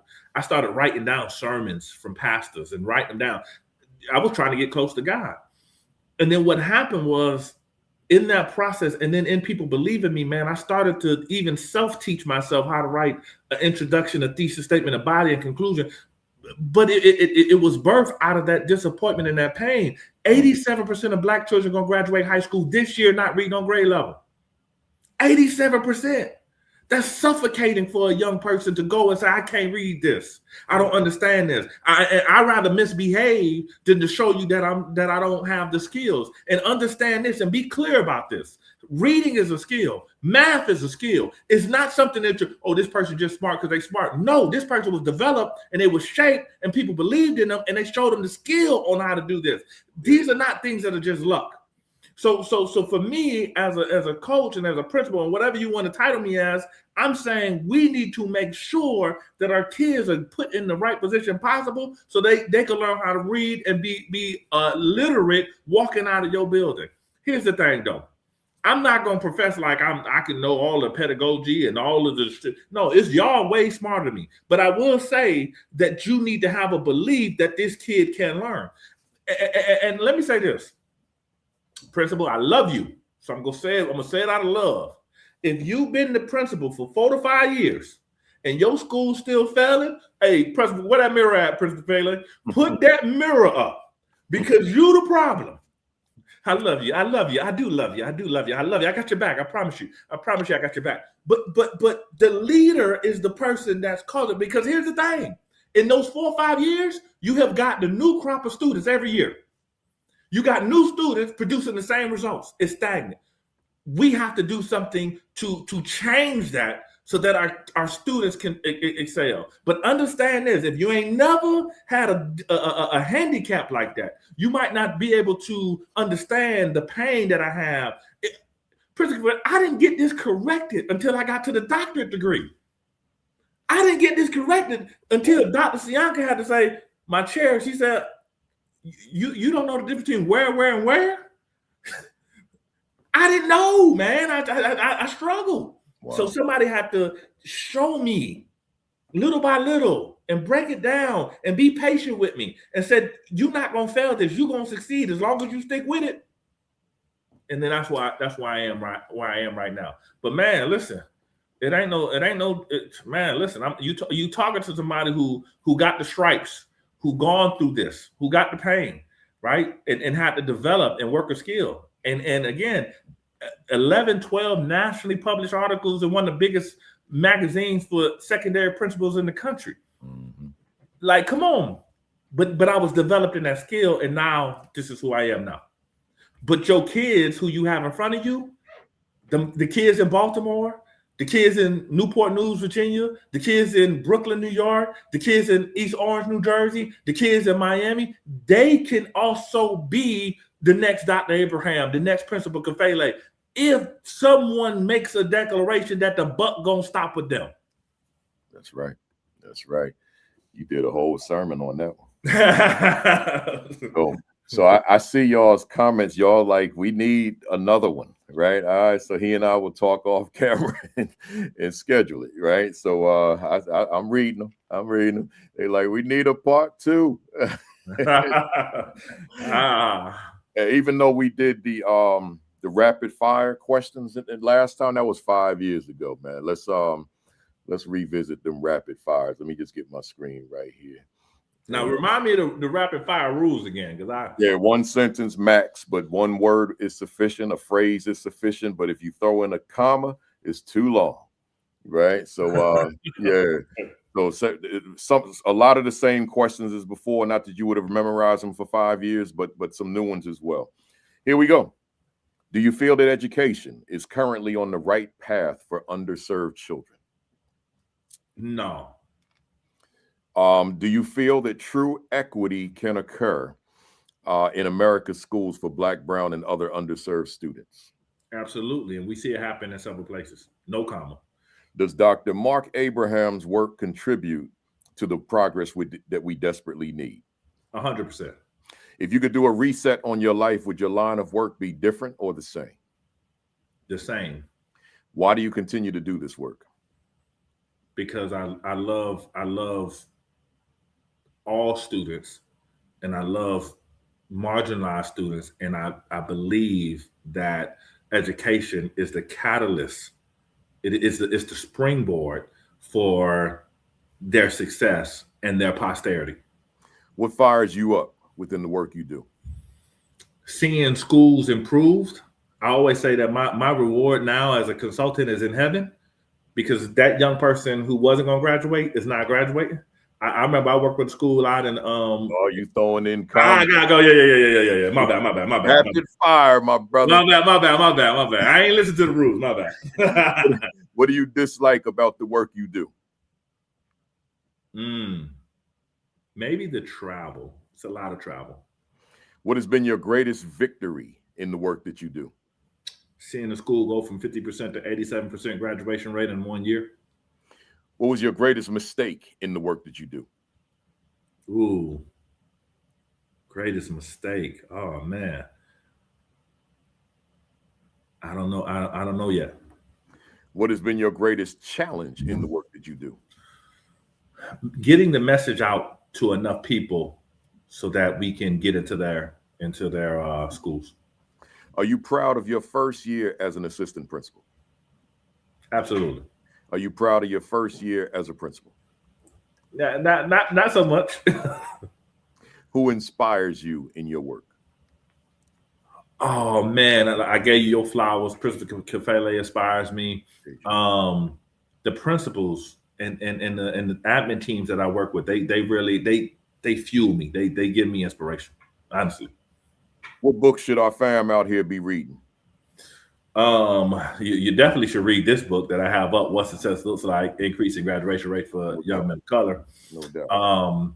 You know what? It's old school, but Savage Inequalities I thought was an amazing book. Also think that another good book. I think if you have not read The Miseducation of the Negro, I think you need to read that book. Those are things that I hold true to me, man. That I still read and refresh myself. Good stuff. What do you want to accomplish that you have not accomplished yet? I want to accomplish growing my company where I can get other consultants on the road that can duplicate this message so that the success model can impact everywhere in the country and not just isolated to where I am. Are you satisfied with where you are now professionally? No. Is there another gear to your work, or are you at peak performance now? Man, there's like 15 more gears. What would you say to an assistant principal out there? And this was actually what part of these last three were part of our conversation. But what would you say to an assistant principal out there who continues to face closed doors to the principalship? Keep working, keep driving, because every closed door every no gonna get you closer to a yes. What would you say to a leader out there who's lost their leadership passion? Short version. Remember your why. What would you say to a leader out there who's lost their leadership confidence?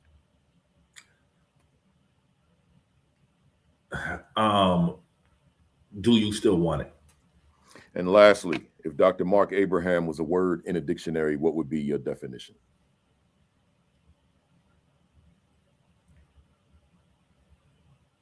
Passion. Very good. Very good. Let me be the first to applaud you, even though I say it every week. I say that I'm actually lying because they have been applauding you for the last 5 minutes, meaning that we applaud our guests with emojis.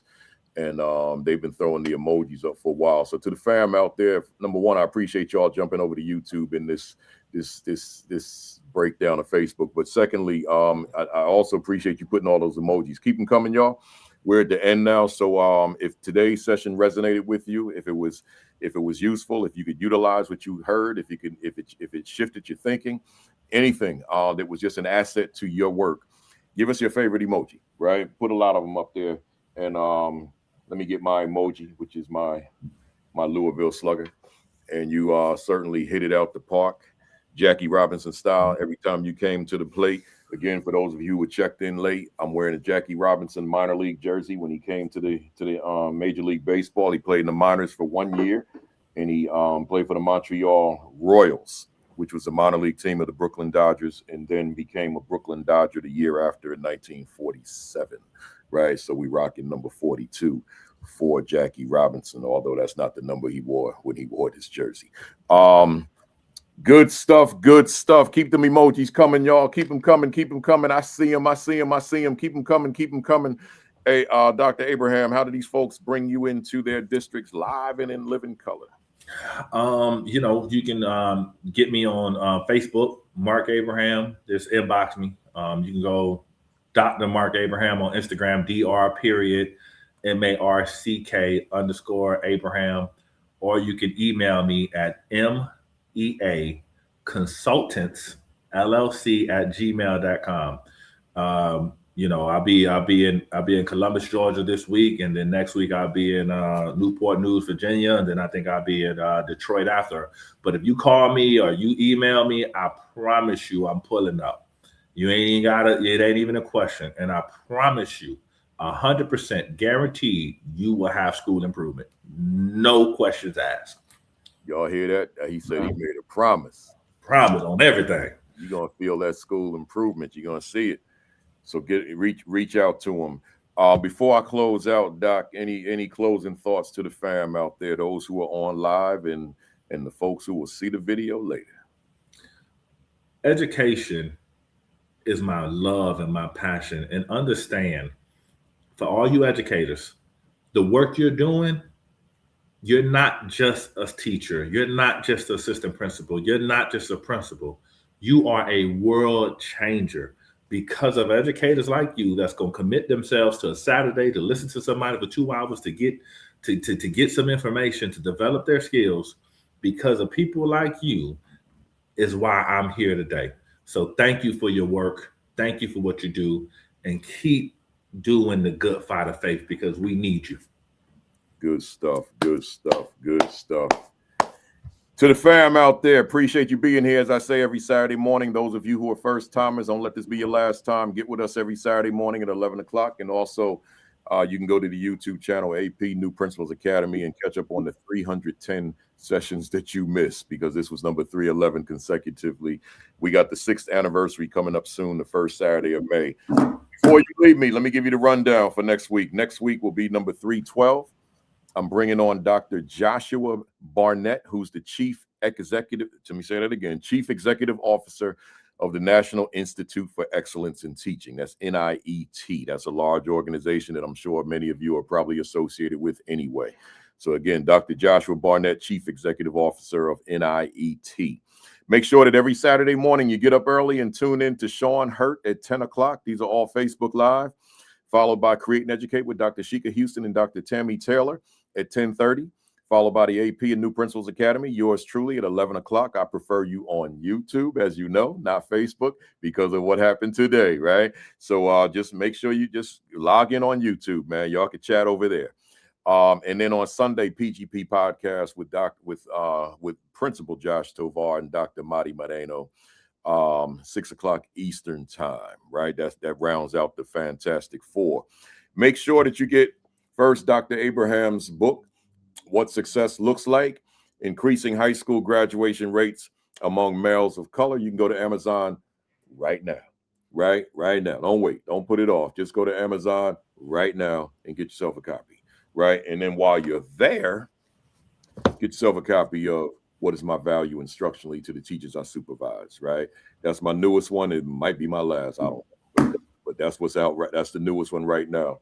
And when I did the monologue, I referenced this book. I don't think this is available, right? I really don't. But if it is, my way. Dr. Frank Mickens, former principal of Boys and Girls High School in Bedford-Stuyvesant, Brooklyn, New York City. I don't think you're going to get this, though.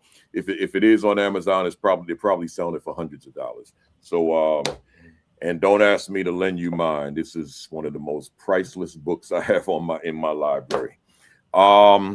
Where we at? Hey, folks, if you're coming to the ASCD conference, the ISTE ASCD conference in Orlando, Florida, register now.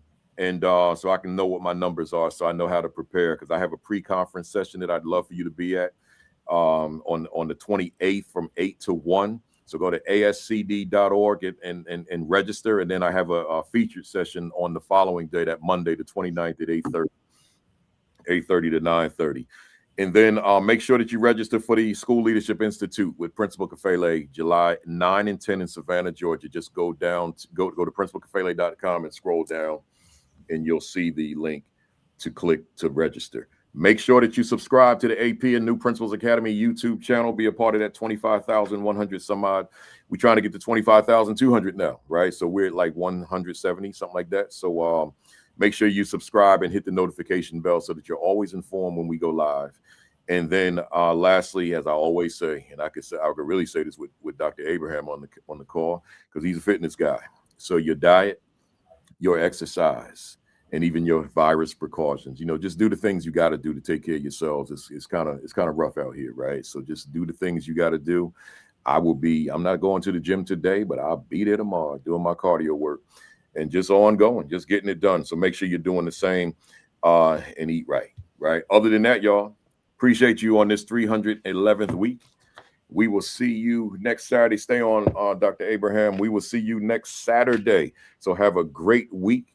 Have an extraordinary week. Have your best week yet. How we do this? Peace. Flip it. Peace. Thumbs up.